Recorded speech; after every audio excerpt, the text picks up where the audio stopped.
સુરતથી એક મોટા સમાચાર સામે આવ્યા છે. સુરતમાં લોકરના નામે એક મોટું કૌભાંડ સામે આવ્યું. સિંગણપુરના નક્ષત્ર સેફ હાઉસમાંથી 2.67 કરોડનું 206 તોલા સોનું ગાયબ. રક્ષક જ ભક્ષક બન્યા. સેફ હાઉસના સંચાલક બાપ દીકરાઓએ પૂર્વ આયોજિત ષડયંત્ર રચી ગ્રાહકોનું સોનું ચોરી લીધું. 6 થી વધુ ગ્રાહકોના લોકર તોડી સોનું બજારમાં વેચવાનો આ કોઈ પ્લાન હતો. સંચાલક પિતા પુત્રો અને લોકરના બ્રોકર સહિત કુલ 4 સામે ગુનો નોંધાયો છે. જો તમે પણ તમારો કિંમતી સામાન, દાગીના, રોકડ રકમ સુરક્ષિત રાખવા માટે કોઈ પ્રાઇવેટ લોકર કે સેફ હાઉસનો ઉપયોગ કરી રહ્યા છો તો આ સમાચાર તમારા માટે છે. આખો વિડીયો ધ્યાનથી સાંભળજો, કારણ કે તમારી જીવનભરની મૂડીનો સવાલ છે.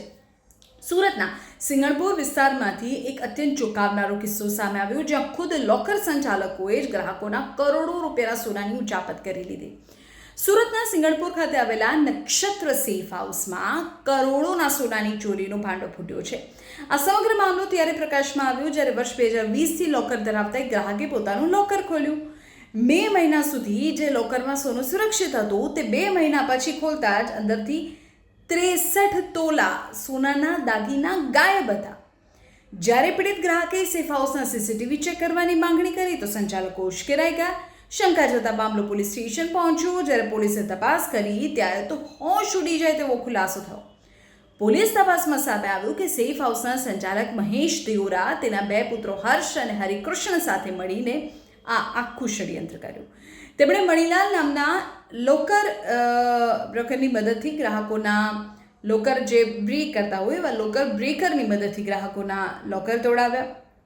અત્યાર સુધીની તપાસમાં કુલ 6 ગ્રાહકોના લોકરમાંથી 206 તોલા, 1, 2 કે 5, 6 નહીં, 1, 2 પણ અત્યારે લોકોને પોસાય નથી, એમાં 206 તોલા સોનું ગાયબ કરી દેવાયું. આ સોનું બજારમાં વેચીને રોકડી કરી લેવાનો આ બાપ દીકરાનો પ્લાન હતો. પોલીસે 4 આરોપીઓ સામે ગુનો નોંધીને સંચાલક પિતા પુત્રની તો ધરપકડ પણ કરી લીધી છે. સોનું ગાયબ થયાના સમાચાર વાયુવેગે પ્રસરતા નક્ષત્ર સેફ હાઉસની સિંગણપુર અને વરાછા બ્રાન્ચ પર લોકર ધારકોના ટોળે ઉમટી પડ્યા. હવે ચોંકાવનારી વાત એ છે કે કેટલાક ગ્રાહકો જ્યારે ત્યાં પહોંચ્યા ત્યારે તેમના નામ જ ગાયબ હતા, જેને પગલે આ કૌભાંડનો આંકડો હજુ પણ મોટો થાય તેવી આશંકા છે. હાલ પરિસ્થિતિ વણસે નહીં તે માટે પોલીસ ઘટના સ્થળે ચુસ્ત બંદોબસ્ત ગોઠવીને ધ્યાન રાખી રહી છે. સંપૂર્ણ પરિસ્થિતિમાં હવે વધુ તપાસ થઈ રહી છે. જોવે રહેશે કે આ કૌભાંડમાં વધુ શું ખુલાસા થાય છે અને જે લોકોની આ સોનું ગાયબ થયું છે તેમને લઈને આગામી શું કાર્યવાહી થાય છે. તેમને તેમનું સોનું, તેમના રોકડા, તેમના પૈસા, તેમની જીવનભરની મૂડી પરત મળે છે